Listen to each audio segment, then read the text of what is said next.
faire les troisièmement, pour ceux qui ont fait les questions, là, je vous répondrai après. On fera circuler des feuilles, c'est pas grave. Vous avez compris, nous avons le plaisir de recevoir M. Talbois, donc, qui est journaliste, qui a une longue expérience, et qui va vous faire part de cette expérience au travers des questions que vous avez pu lui préparer, votre rôle étant de l'interviewer, comme lui-même a pu interviewer des personnalités au long de sa riche carrière.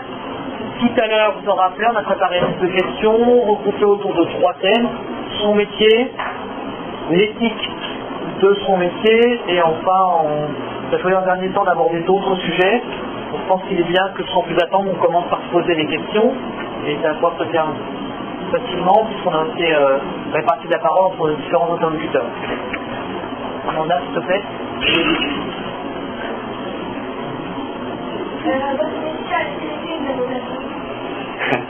Non, non, mais c'est devenu une passion. C'est-à-dire que ma passion, c'était l'aviation. J'ai commencé à piloter, j'avais 11 ans et demi, donc j'avais vraiment l'impression que je pourrais en faire mon métier. Mais manque de chance, si je suis piloté très tôt, des petits avions, j'étais nul en maths. Et par conséquent, il a fallu se rendre à l'évidence. Mes parents m'ont dit à un moment, écoute, tu n'y arriveras pas. Et comme tu es littéraire, mais que tu ne tiens pas en classe, eh bien, on t'a inscrit à une école de journalisme qui était une des écoles les plus prestigieuses en France. Et ça m'a dit de t'y aller prier, puisque c'est à la fin de cette école que j'ai pu démarrer aux États-Unis, où j'ai pu suivre un événement. Les élections américaines après l'assassinat de Kennedy, donc ça aussi du mon âge. Je suis un journaliste préhistorique, mais qui s'est tenu à jour régulièrement. Je continue à travailler dans la presse. Voilà. Et donc la passion, elle est venue après, et maintenant, la preuve, c'est que maintenant, je continue. Ça suffit ou genre dire autre chose?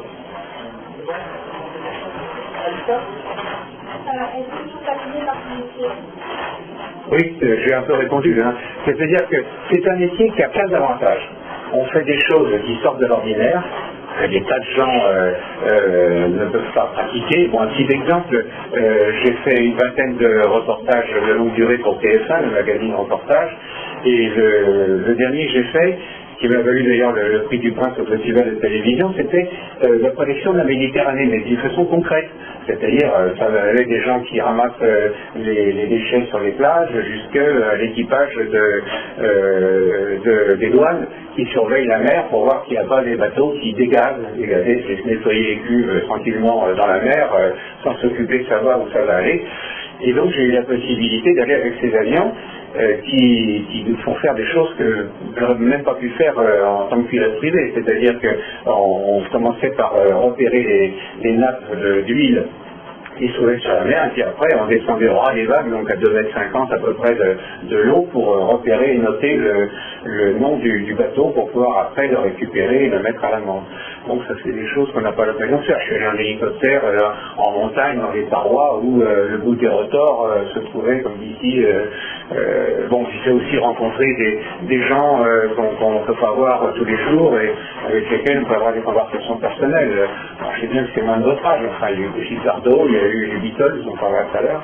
Qu'est-ce qu'il y a eu d'autre dans le genre, je n'ai pas tout en tête, hein, mais c'est des gens qu'on peut approcher, et c'est une façon aussi, je dirais, de vivre au-dessus de ses moyens, c'est-à-dire qu'on va dans des endroits où on suit des événements que même un milliardaire ne pourrait pas s'offrir, parce que c'est pas une question d'argent, c'est une question d'être admis dans un cercle de spécialistes, de voir comment ils travaillent, d'être admis parmi eux parce que ça peut les aider.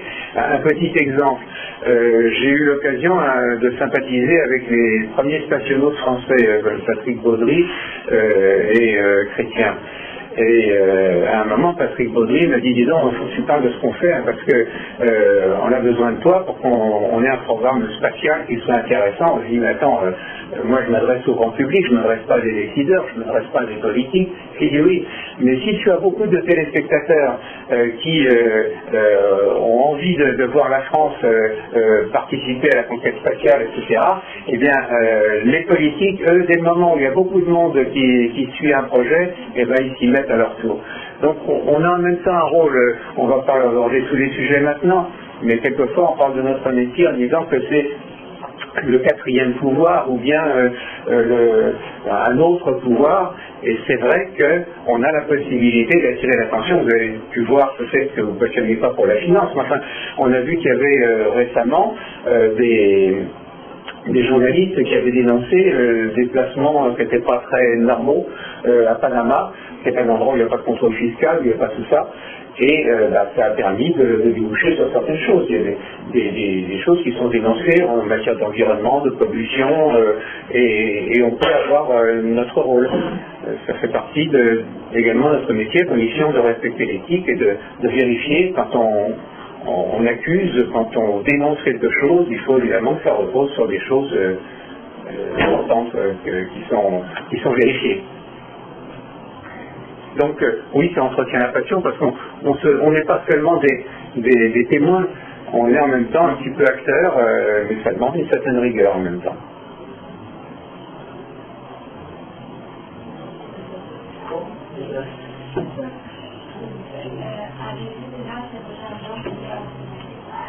Politique, oui, beaucoup, oui. Alors, je vais donner des exemples. C'est-à-dire qu'on est dans une région, parce que j'ai commencé à Paris, puisque je suis passé par numéro 1, j'ai ensuite des sections régionales, et dans la région, quand j'étais le correspondant permanent d'une chaîne nationale, on me demandait souvent d'aller interviewer. Il y avait un ministre des Affaires étrangères qui avait une résidence secondaire dans le Var, donc c'était commode d'aller le voir à ce moment-là, il était plus disponible en même temps. Ce qui fait que oui, puis à chaque élection, je n'ai pas fait que du journalisme politique, j'en ai fait au début, mais après ça, mon métier, c'est un métier de curiosité. Et je suis curieux avant tout. Par conséquent, j'ai pas envie de faire toujours la même chose. C'est tout simple. Donc oui, j'ai interviewé des hommes et des femmes politiques. Petite parenthèse, j'ai trouvé que les femmes étaient généralement des femmes politiques plus sérieuses, étaient plus des femmes de dossier, et j'ai trop souvent trouvé des hommes qui trouvaient toujours la possibilité de parler de tout et de rien, mais qui étaient qui allaient au moins au fond des problèmes. Enfin, ça, c'est un jugement personnel, mais c'est un petit peu lié à l'expérience. Et donc, les hommes politiques et les femmes politiques, oui, et forcément, chaque fois qu'il y avait une campagne présidentielle, ou autre, j'ai pas fait la dernière, j'ai suivi un peu celle de Chirac, et enfin, voilà. Ça te suffit ou je dois donner d'autres exemples? Parce que je ne veux pas non plus trop mobiliser l'attention à chaque fois, quoi. Il faut que tout le monde puisse poser les questions qui lui plaisent. Quelle étude? Pardon? Quelle étude? Quelle étude? Eh ben, je crois que je l'ai un peu dit, c'est-à-dire que j'ai fait les études secondaires, comme vous, et puis c'est juste après le bac, maintenant il faudrait une année de plus, ou 2 années de plus. Mais après ça, j'ai fait directement une école de journalisme. Mes parents ne m'avaient pas trop prévenu, ils m'avaient inscrit aussi à Sciences Po, mais là, j'ai eu un 8 sur 20 qui n'a pas été suffisant. Mais la voie la plus classique, c'est Sciences Po, l'Institut d'études politiques, et une école de journalisme après, ou bien ça peut être des études d'histoire à la fac, suivi toujours d'une école de journalisme. Et je vous ai mis de côté, je l'ai remis d'ailleurs à vos professeurs, la liste des écoles qui sont reconnues par la profession. Et la nuance, c'est que le journalisme reste à la mode, même si c'est pas forcément toujours parfait, mais ça plaît beaucoup, mais les débouchés, c'est pas si simple que ça.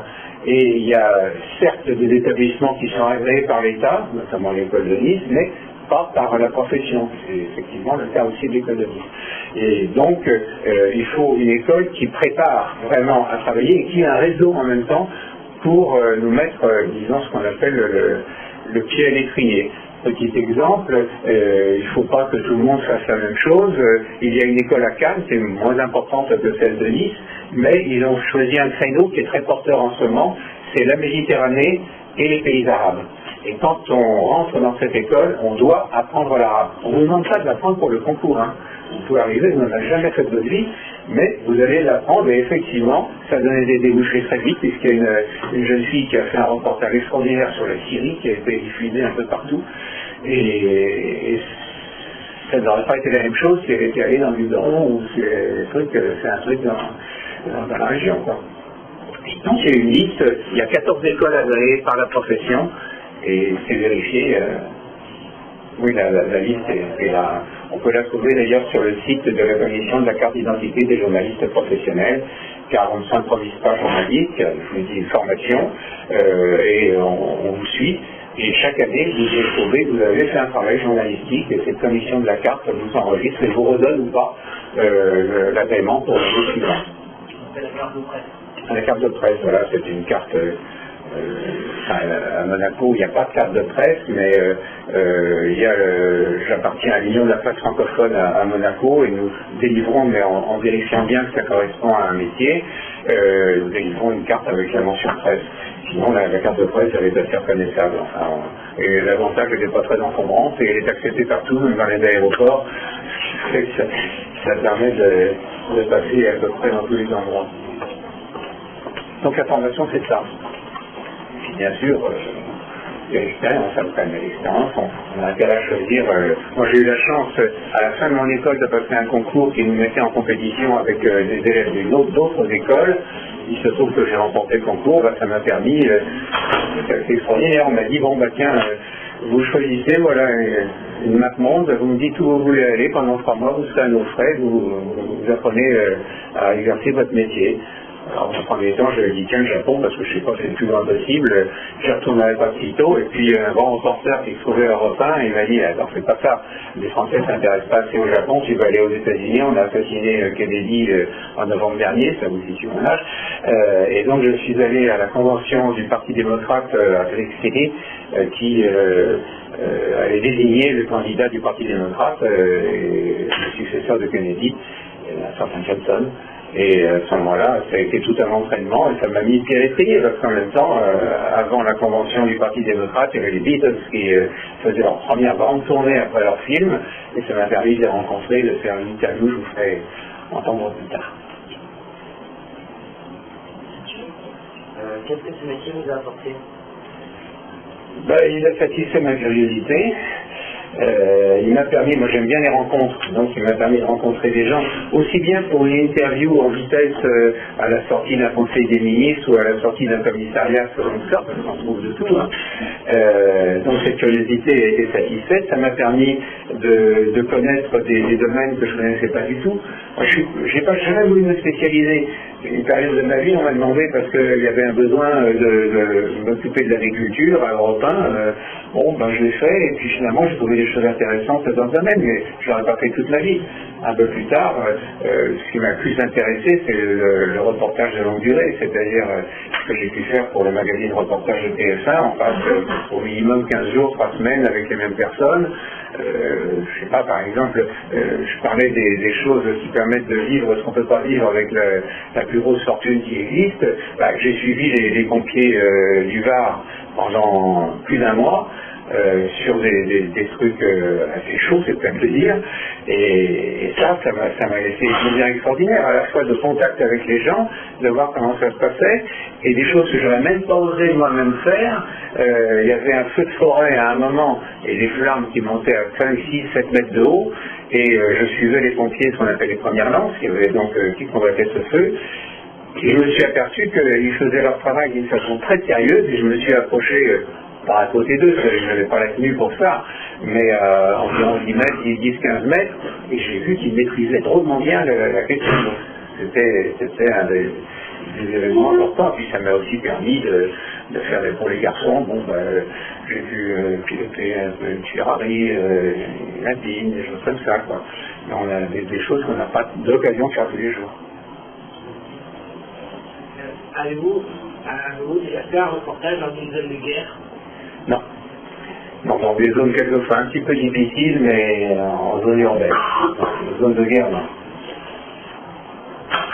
Combien d'heures de travail c'était un reportage de 52 minutes? Oh, ça dépend déjà du sujet. Alors la préparation, maintenant avec Internet on avance quand même. Hein. Il faut vérifier après ce qu'on voit sur Internet parce que tout n'est pas à prendre pour argent comptant. Mais je dirais qu'il faut du matin au soir, il faut une bonne semaine quoi, pour préparer les choses. Et s'il y a des contacts à prendre, ça peut durer plus longtemps parce que les gens ils n'attendent pas que tu les appelles pour se rendre disponibles. Donc il faut les voir. Et le tournage, il faut compter à peu près minimum du minimum, c'est 15 jours, disons 15 jours, 3 semaines, voire un mois. Je parlais des feux de forêt.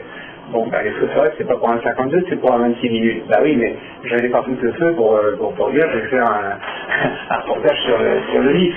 Donc j'ai attendu, cette année-là, bon, c'était un peu dur de dire qu'on attendait un feu, parce que c'était pas une chose à faire, mais j'ai attendu la deuxième quinzaine d'août pour pouvoir faire mon reportage. J'avais commencé à être avec les pompiers aux alentours du 14 juillet. Donc ça dépend des événements. Bon, on ne maîtrise pas tout, hein. Et si c'est sur la police, ou c'est tout ce qui est aléatoire, tout ce qui n'est pas prévisible à l'avance, ça peut durer plus longtemps. Puis après, il y a le montage. Comment j'ai débuté là, je viens de te le dire. Hein, j'ai débuté en passant un concours à la fin de l'école de journalisme. Et c'est là que... Alors j'avais déjà pris des contacts avant, parce que quand on était à l'école, mes parents n'étaient pas riches, et donc je travaillais un petit peu de Europe numéro 1. À l'époque, ça va vous paraître ahurissant quand je vous dis que j'étais préhistorique. À l'époque, il n'y avait pas d'ordinateur.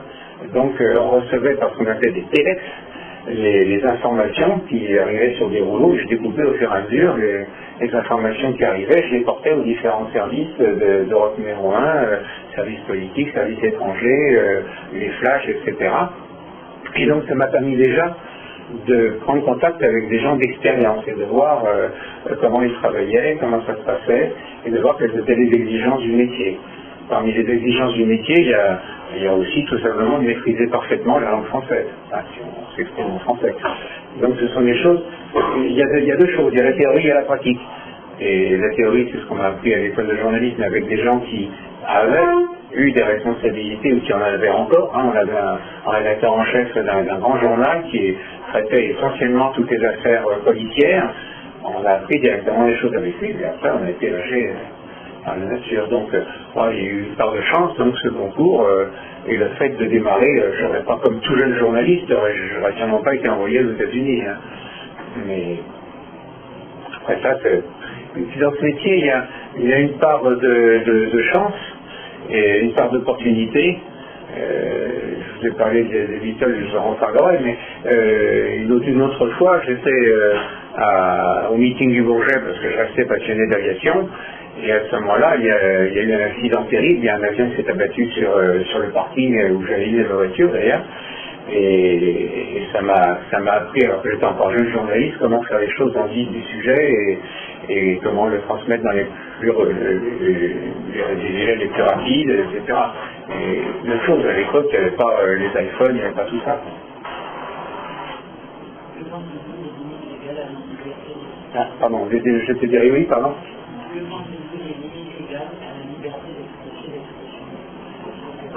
Bah,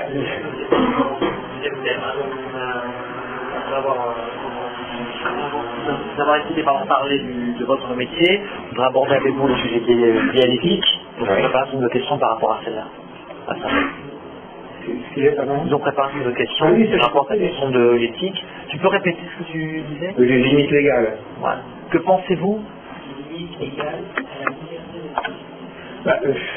Alors, la légalité, c'est un petit peu en fonction du pays où on vit. Bon, je ne vais pas trop me plaindre en ce qui concerne la France, mais vous pouvez avoir des limites légales dans certains pays d'Afrique ou d'autres parties du monde où la légalité est beaucoup plus restreinte qu'elle l'est chez nous.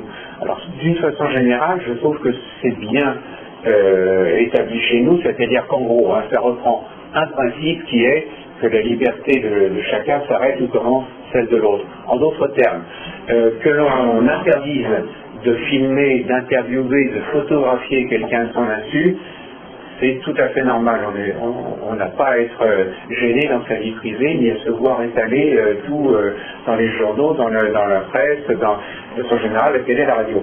Sauf dans un cas, et c'est prévu par la loi également, si le comportement de la personne vient d'une personne qui doit être exemplaire, c'est un homme politique, si c'est même un sportif, d'ailleurs dans certains cas, à ce moment-là, c'est quasiment un devoir de dénoncer certaines choses. Et l'investigation est acceptée à partir du moment où ça repose sur les choses vérifiées. Il existe d'ailleurs depuis quelque temps comment appeler ça? C'est une association d'organes de presse, des agences de presse, des journalistes d'investigation, etc., qui mettent en commun leurs recherches et qui, à ce moment-là, peuvent vérifier à plusieurs pour être sûr de ce qu'ils avancent, et à ce moment-là, ils lâchent l'information. Mais d'une façon générale, je dirais que le cadre légal, oui, me convient.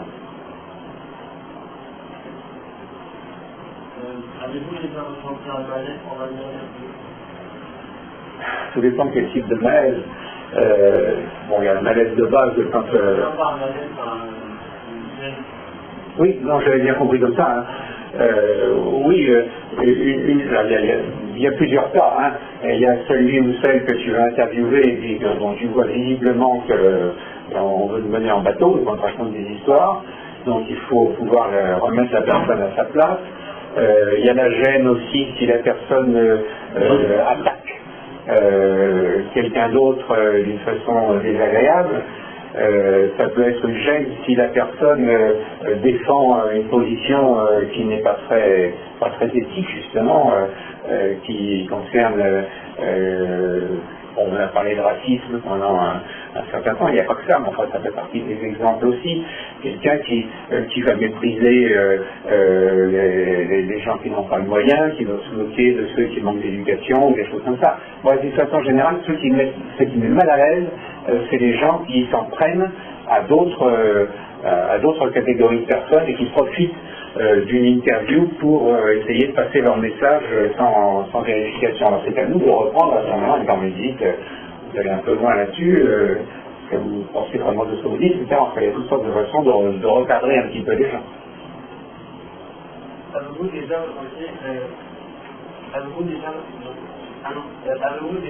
fait certains choix professionnels?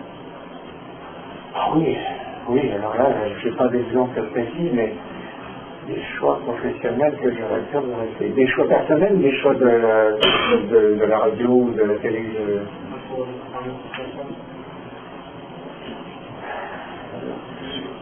Oui, mais honnêtement, je n'ai pas d'exemple. C'est toujours un choix, un journal, hein, mais bon, j'ai réalisé quelquefois qu'on ne s'intéresse pas à certains sujets. Il y a quelque temps, j'ai assuré l'intérim l'été de la rédaction en chef d'RTL le matin. Et je voyais qu'ils ne s'intéressaient pas beaucoup aux problèmes des loups dans l'arrière-pays. Et comme quand même j'avais pas la responsabilité de toute la rédaction d'RTL, mais je regrettais qu'on s'en soit pas assez intéressé. Mais là, j'ai eu la possibilité quand même d'y mettre mon grain de sel. Et j'ai envoyé un reporter faire quelque chose sur le problème des loups, parce qu'ils disent, c'est pas grave, les bergers, on les indemnise, par conséquent, je ne vois pas pourquoi ils se payent. J'ai dit, écoute, tu vas comprendre tout de suite. Je vais t'envoyer faire un reportage, tu vas revenir avec ce reportage, et sans même l'écouter, je vais le foutre à la poubelle, en me disant, c'est pas grave, c'est payé. Ça me paraît normal. Et là, il a un petit peu réfléchi à la question. Donc, c'est les choix de sujet. Il y a toujours des choses qui ne rentrent pas dans un journal, c'est comme dans un livre, on ne peut pas passer un livre peigné, et donc quelquefois il y a des regrets très, très forts. J'en ai pas vraiment eu, parce que j'ai eu la chance de travailler dans des maisons où on pouvait traiter à peu près tous les sujets.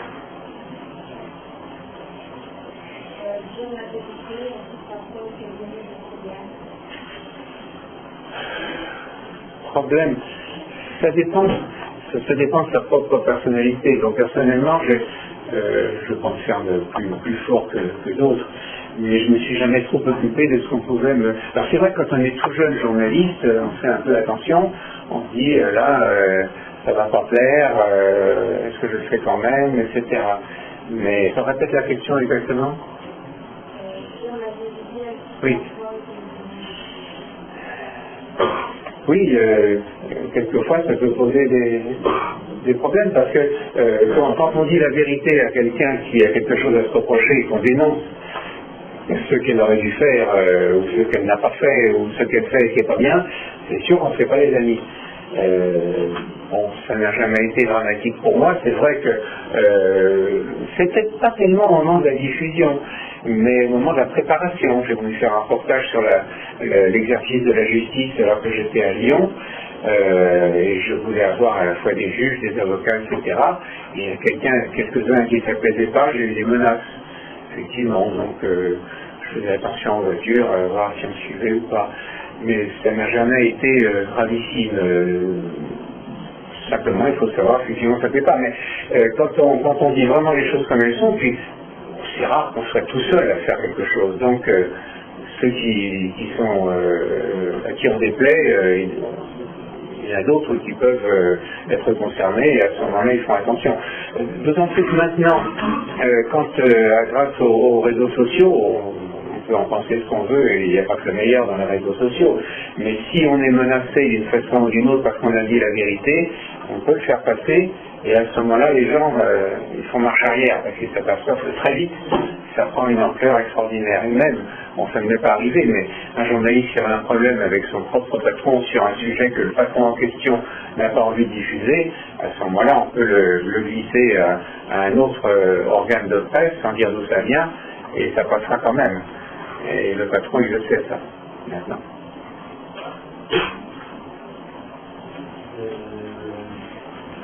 Quelles sont les valeurs les plus importantes pour un reporter? La vérité. La curiosité, je ne sais pas si on peut appeler ça une valeur, mais quand même de chercher, alors d'abord de chercher la vérité, et ensuite de la respecter. Chercher la vérité, c'est pas quand on tient problème d'environnement ou d'où viennent certaines choses, quelle est la responsabilité du public, celle de telle ou telle société, celle de l'État, celle de société civile en général. Et puis après, quand on traite le sujet, ne pas faire des approximations et dire tout de suite, parce qu'on a une idée bien arrêtée, c'est comme ça que ça se passe, pas autrement. Et le respect de la vérité, c'est chercher sur un sujet à avoir un maximum d'opinions, de façons de voir, de façon à ce qu'on sache si on est dans le vrai, si il faut apporter quelques corrections. Et ça, c'est important. Pour moi, c'est ce qu'il y a de plus important, parce qu'il faut être crédible. Si on commence à raconter des histoires, si on commence à broder, si on commence à exprimer une opinion personnelle davantage que le reflet de ce qui s'est passé, on va plus être crédible, et les gens qui vont nous écouter, nous regarder ou nous lire vont dire ben, lui il est pas sérieux parce qu'il nous a déjà raconté des histoires. Donc c'est important, rien que pour soi-même et pour son avenir dans le métier.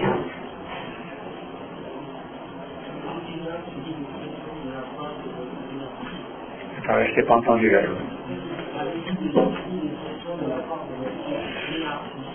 Oui, c'est un peu ce que je disais tout à l'heure pour le reportage sur la justice, où on a essayé de me décourager de ne pas faire le reportage en question.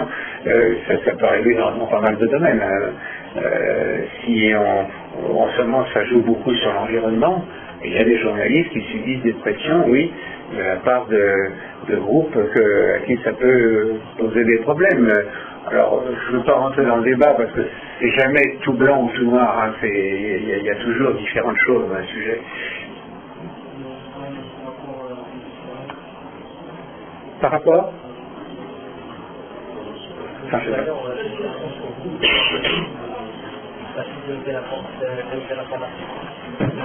Sur moi directement. Ah.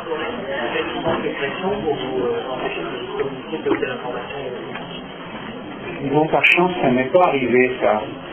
Ce qui est arrivé, ce qui est le plus souvent, ce qui est moins gênant dès le moment où l'information est bonne, c'est qu'un directeur de journal, de télé ou de radio nous demande de faire un sujet parce que c'est des gens qu'il connaît, un sujet qui leur tienne à cœur, etc.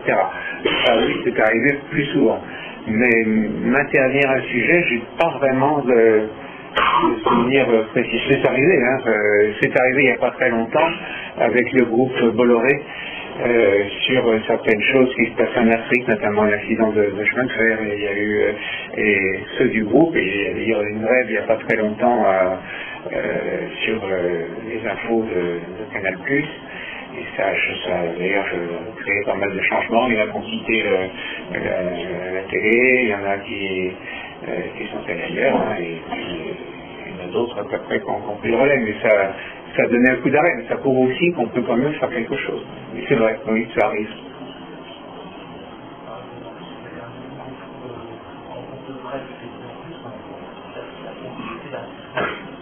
Oui, ça, oui, il faut savoir aussi qu'effectivement beaucoup de, je ne sais pas si je suis tout à fait je pense que c'est ça, il y a un certain nombre de groupes économiques, de groupes industriels qui possèdent également une radio ou un journal.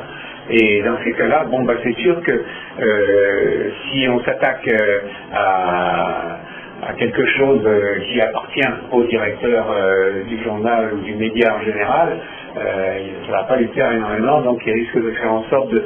il y a plusieurs façons de le faire, des façons autoritaires, des façons détournées, de décourager les journalistes de se pencher sur le problème. Je parlais de Bolloré tout à l'heure, bon, Bolloré est propriétaire d'un certain nombre de choses, de sociétés, y compris de sociétés qui posent problème au niveau de l'environnement, au niveau de l'éthique. Les stratégies que vous avez visitées, Honnêtement, j'en ai visité beaucoup plus en touriste que comme journaliste. Alors, cela étant, il y a aussi autre chose. Là, je fais une petite parenthèse. Je suis ici au titre de l'UPF, l'Union de la presse francophone, qui a une section à Monaco, qui est une association qui regroupe des journalistes et des directeurs de presse de 80 pays différents, qui est reconnue par l'UNESCO, par les Nations Unies, etc. Et donc, c'est... Attends, j'ai perdu le fil. Oui, alors grâce à ça, ça m'a permis, je m'étais intéressé au club de la presse aussi, parce qu'on a quand même un rôle à jouer dans les pays émergents, dans les pays qui n'ont pas encore la presse comme chez nous, qui n'ont pas les mêmes possibilités de pression à l'inverse de celles qu'on reçoit, parce qu'on a aussi la possibilité de se défendre. Donc je suis allé installer un club de la presse en Haïti, je suis allé à différents pays d'Afrique. Alors les points d'intérêt ne sont pas les mêmes selon les pays. Bon, c'est vrai, j'ai été bluffé de voir ce que j'ai vu aux États-Unis ou dans un tout autre domaine, la Norvège. Ça, ce sont des pays qui m'ont beaucoup plu. La Norvège, par exemple, où on a préparé la pétrole avant même qu'il commence à en manquer. La Norvège, où on aide comme à Monaco les gens qui veulent acheter des véhicules électriques. J'ai vu des Tesla qui valent très cher dans le moindre petit port en Norvège. Donc ça m'a impressionné. Mais j'aime beaucoup aussi l'Afrique parce que c'est l'Afrique qui va faire en sorte que la langue française progresse et se défende. Les journalistes africains ont souvent des leçons à nous donner en ce qui concerne la pratique de la langue française. J'ai encore lu hier un article dans lequel une journaliste de Nice Matin confondait détonner et dénoter. Dénoter, ça montre une certaine chose, ça révèle, alors que détonner, c'est être complètement en dehors de la plaque. Bon, je ferme la parenthèse. Donc parmi les pays qui m'ont intéressé, il y a effectivement Haïti m'a beaucoup frappé, mais pas dans le bon sens. Je veux dire, c'est un pays attachant, mais un pays qui a d'énormes problèmes, aussi bien politiques, économiques, environnementaux, etc. L'Australie m'a impressionné parce que il y a des jeunes, il y a énormément de jeunes, la population est très jeune et il y a des chances de faire quelque chose quand on arrive là-bas, même en partant de rien, à condition d'avoir la volonté, d'avoir un minimum de bagages quand même. Je pourrais trouver d'autres. Je suis assez curieux, donc tous les pays, pour une raison ou pour une autre, me plaisent. Il n'y a pas un pays où je dirais, ah ben ça c'est ça, je quitte la France, je vais tout de suite là, quoi.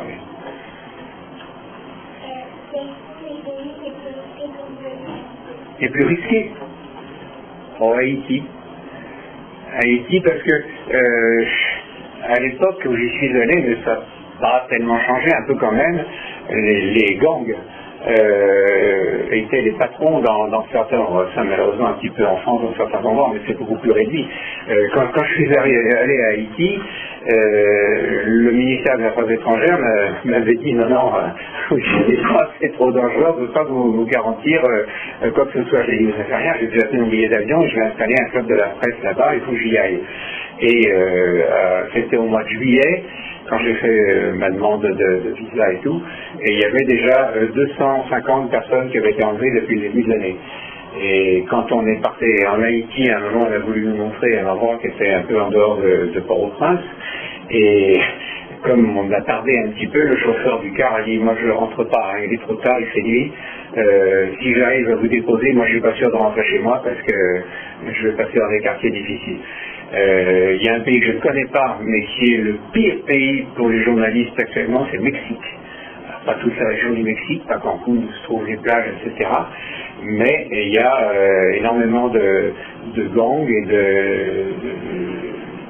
d'organisations qui n'aiment pas beaucoup qu'on mette le nez dans les affaires. C'était le cas aussi en Colombie avec la drogue, des choses comme ça. Et les anciens comme personne enlevée, ils étaient morts.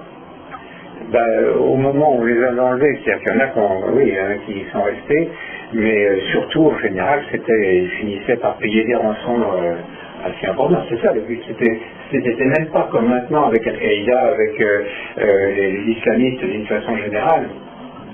C'était pour obtenir de l'argent. Bon, c'est un pays pauvre, on n'avait pas de raison pour enlever les gens, hein. Mais je veux dire, il y avait énormément de gens qui se faisaient enlever, alors ou bien on demandait à leur société ou à leur famille de payer. Alors, je remercie, il n'y a pas eu 250 morts dans l'année, d'autant plus qu'on était encore au mois de juillet, donc je ne sais pas combien on en était au mois de novembre ou décembre, quoi. Quelle est la plus grande célébrité que vous ayez rencontrée? La plus grande? Ah, ça dépend parce que je peux vous citer des noms dont vous n'avez rien à faire ou qui ne sont pas de votre époque. Bon, il y a peut-être Brigitte Bardot.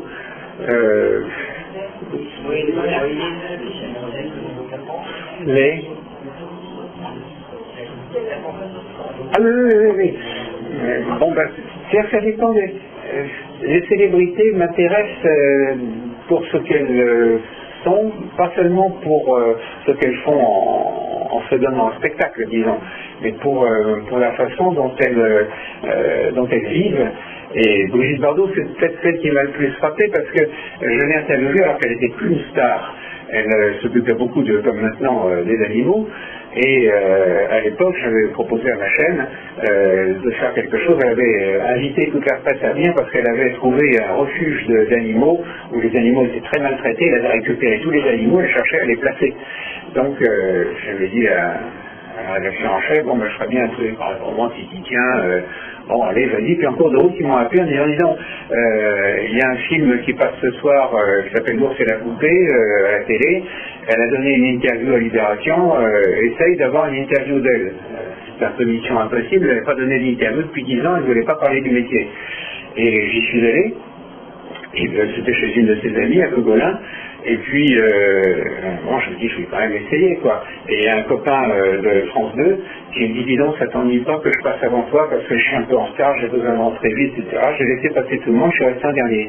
Et à ce moment-là, j'ai demandé au caméraman de déclencher la caméra, mais de ne pas montrer le rouge qui indiquait que c'était enregistré. J'ai commencé à l'interviewer sur les animaux d'abord. Alors, les animaux et le cinéma, vous avez fait des films avec des animaux, enfin bref, au bout d'un certain temps, elle a fini par reprendre toute sa carrière. Et comme on n'a pas le droit quand même de diffuser des gens qui ont été enregistrés sans qu'ils le sachent, j'ai fini par lui dire, vous savez, on est en train de vous enregistrer, mais c'est vraiment intéressant ce que vous avez dit, on peut continuer. Elle m'a dit, vous m'avez eu, mais vous me prenez, c'est gentil, allez, on y va. Et donc, j'ai diffusé 10 minutes au journal de 20 heures, ce qui se fait assez rarement. Donc ça m'avait plu. Mais d'autres exemples, c'est pareil, il faudrait que je trouve des exemples plus récents. Là. Mais je vais interviewer un certain De Funès, je ne sais pas si vous l'avez en tête, si vous avez vu les films de Funès. Bon, j'étais persuadé que j'allais m'amuser comme un fou en faisant l'interview de De Funès, pas du tout, parce que De Funès était un type extrêmement sérieux. Et même quand il faisait ses blagues, il les préparait sérieusement à l'avance. Et donc j'ai eu toute la peine du monde à le dérider, et j'ai fait un bide, quoi, parce que c'était pas du tout ce qu'attendaient les auditeurs d'Europe 1 à l'époque, quoi. Oui. Ah oui, alors, effectivement, puisqu'on parle des personnes qui m'ont...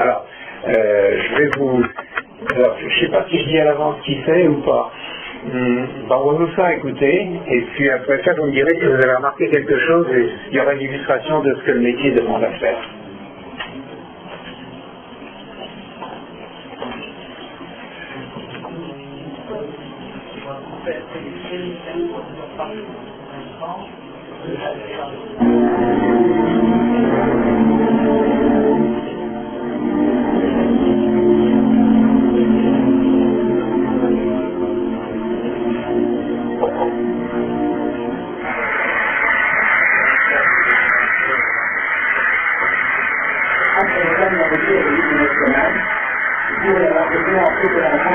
C'est pas moi, c'est un collègue. Alors, ce qui nous aide, par exemple, les dispositions à la personne interposée de leur zone de leur primaire entre le service et le civil, et avec tous les intervenants qui réapparaissent.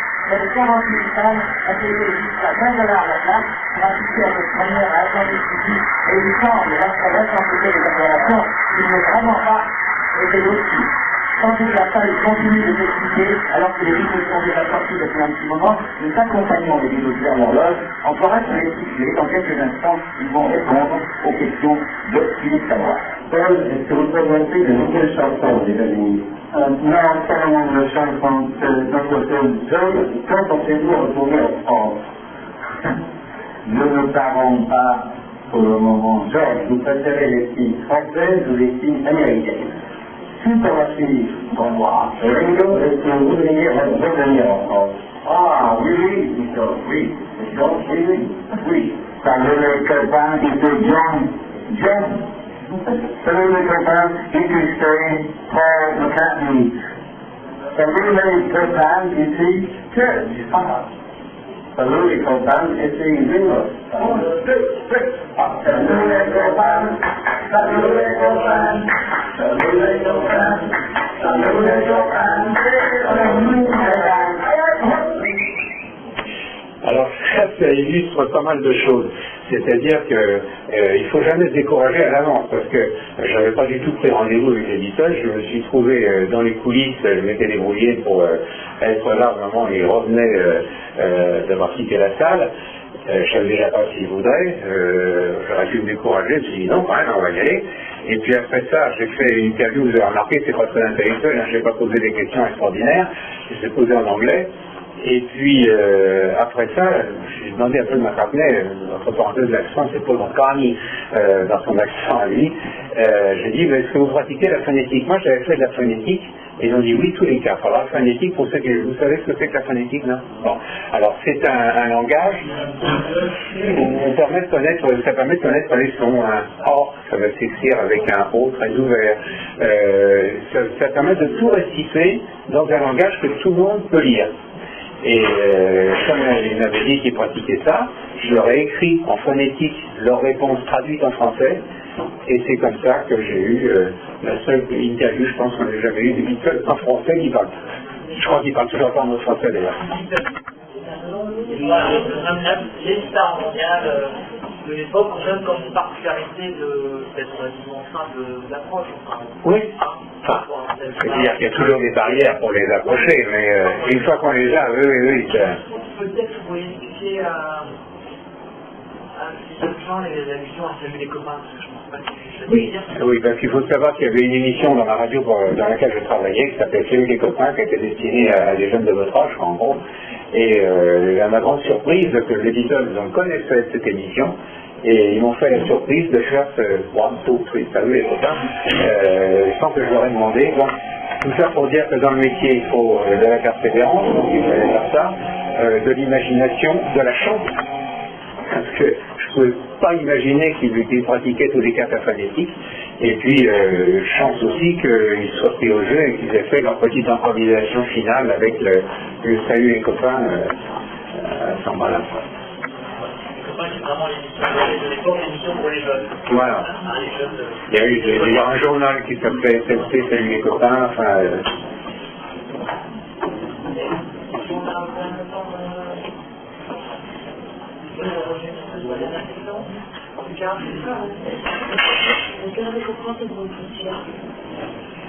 Ah ben, je n'ai pas eu 50, il y a plusieurs choses. Il y a la récompense qu'on a de son patron, simplement. Donc, quand j'ai fait cette interview des Beatles, j'ai été augmenté le mois suivant, on n'a pas début. Quelquefois, c'est un peu triste à dire, mais j'ai eu une autre augmentation parce que j'avais directement couvert une catastrophe aérienne, j'étais sur place, et donc c'est vrai que j'ai pu improviser rapidement, alors j'étais tout jeune.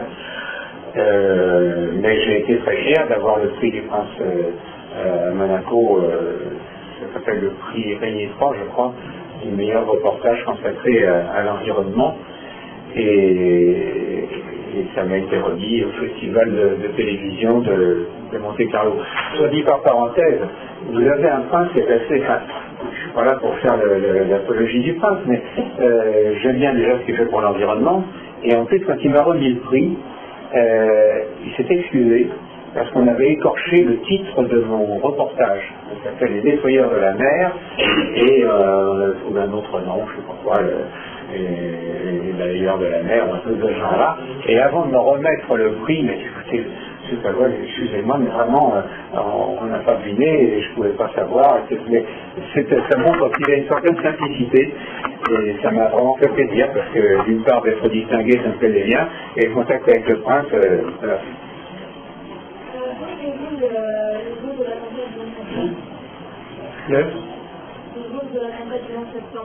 Ah où j'étais, j'étais pas en fonction. Je devais être chez moi. Oui, non, j'étais à Cannes. J'étais à Cannes, je l'ai appris d'ailleurs par les voisins qui avaient écouté ça à la radio. Non, aucun. Là, actuellement, pour tout vous dire, je fais ce qu'on appelle le joker, c'est-à-dire celui qui remplace la personne titulaire du journal de Télé Monte Carlo. Et quand on a besoin de moi, on fait ci, c'est les malades, n'importe quoi, on appelle, il veut faire le journal demain. Et là, on utilise des agences de presse, agence France Presse, agence associative de presse, et on n'a pas de reporter dédié. C'est le même groupe que TF1, mais TF1 utilise ses reporters uniquement pour SCI et pour TF1, pardon. Et ce jour-là, du jour du 11 septembre, j'étais là-bas au reportage. Attends, oui, alors j'ai pas fait attention, j'ai confondu 11 septembre et 14 juillet, là. Tu m'as parlé du 11 septembre. Alors le 11 septembre, alors j'étais en fonction si on veut, mais on me demandait quelquefois de faire des communications dans des entreprises sur des situations de crise. Et je travaillais, je communiquais ça à des cadres de d'EDF dans la plus récente centrale nucléaire française, celle de Civaux. Et alors que je venais leur expliquer comment on agissait quand il y avait un problème, etc. L'illustration elle est venue malgré moi. On m'a dit venez vite, regardez la télévision dans la pièce à côté. Et j'arrive, et je me dis mais c'est pas vrai, c'est une série américaine, c'est pas ça. Je voyais l'immeuble en flammes, les deux Twin Towers que je connaissais pour y être allé par-dessus le marché. Donc ça fait encore plus d'effet. Il y avait une ingénieure américaine qui était en pleurs devant ce truc. Et à ce moment-là, immédiatement, ça fait partie des réflexes journalistiques malgré tout, même si je n'étais pas là comme journaliste, j'ai aussitôt balayé tout ce qu'on avait prévu pour la communication de crise et pour savoir ce qu'on faisait en cas de crise. Et j'ai demandé aux ingénieurs qui étaient là, bon, qu'est-ce qui se passe si un avion se précipite sur une centrale nucléaire, quels sont les risques que la centrale explose, etc., etc. Et donc j'ai passé plusieurs jours avec eux à voir quelles étaient les choses qui pourraient se produire, parce que personne n'était préparé à ça en France. Et j'ai vu une communication catastrophique du directeur de la communication nucléaire, je ne connais pas le terme exact de l'organisme, quelqu'un qui disait, il était décomposé, le pauvre, mais il était en train de nous fichатouiller à tous, quoi, en disant, ben oui, on a prévu les centrales nucléaires pour résister à un jet privé, mais pas pour un avion de ligne. Il a fallu après qu'on étudie tout ça, s'apercevoir qu'un avion de ligne, ça ne pouvait quand même pas arriver en piqué sur une centrale, enfin on a travaillé longtemps là-dessus. La mine de rien, vous voyez faire une différence entre l'information et la communication. Où le responsable d'EDF s'est exprimé, c'était important de rassurer avant tous les gens qui étaient là pour ça. Oui, mais il faut être crédible voilà, quand même. Tant qu'à faire. Avant tout, mais c'était pas complètement rassurant parce que justement il ajoutait les centrales nucléaires sont prévues, mais pour des cybinoteurs, mais pas pour des Boeing, quoi. Alors là, c'est embêtant. Ça ne veut pas dire qu'il faut cacher les choses. Moi, je les ai fait travailler, non pas pour cacher, pour dire « Ah, pas de problème, n'importe qui peut essayer de s'attaquer une centrale nucléaire, il n'y a pas de souci. » Non, mais il fallait dire qu'en termes de probabilité, déjà que le réacteur, c'est pas les cheminées qu'on voit dépasser, c'est en dessous. Donc, il fallait expliquer tout ça. Et excuse-moi d'avoir confondu en septembre et 14 juillet.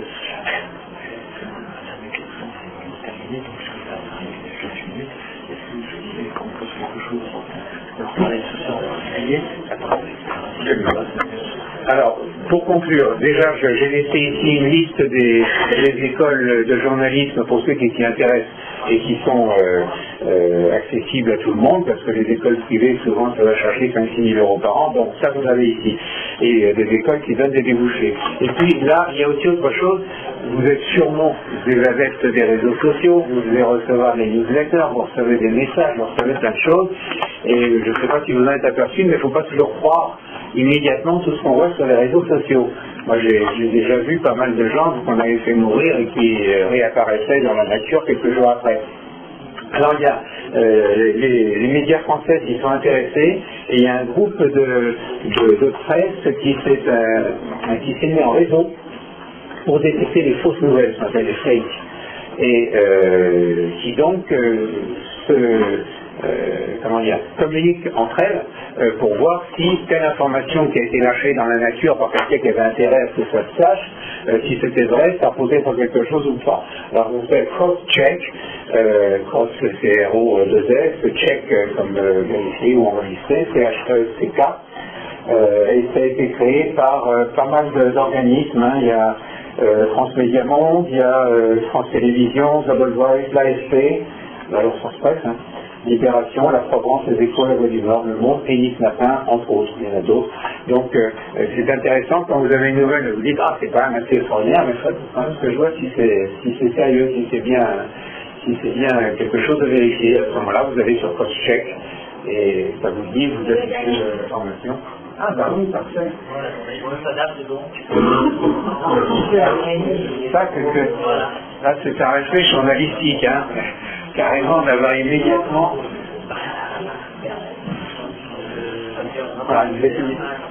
Voilà, Bon, effectivement, donc là vous avez comme ça une série de petits faits. Bon, on arrive souvent quand même sur des petites choses, mais qui ont leur importance, qui sont relayées, reprises. De plus en plus, on sait que lors des élections, les fausses informations en français vont avoir une influence sur les électeurs. Oui, peut-être. À force de répéter la même chose, même si c'est une petite chose, je sais pas moi, si quelqu'un vous dit que tel homme politique arrête pas de maltraiter son chien, on se dit bon bah comment il va se conduire avec les autres, bon bah ça finit par rentrer dans la tête de tout le monde, et c'est donc une occasion de savoir si c'est sérieux ou pas sérieux.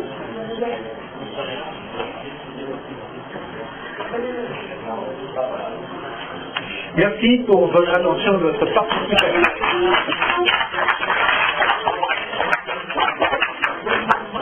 Vous allez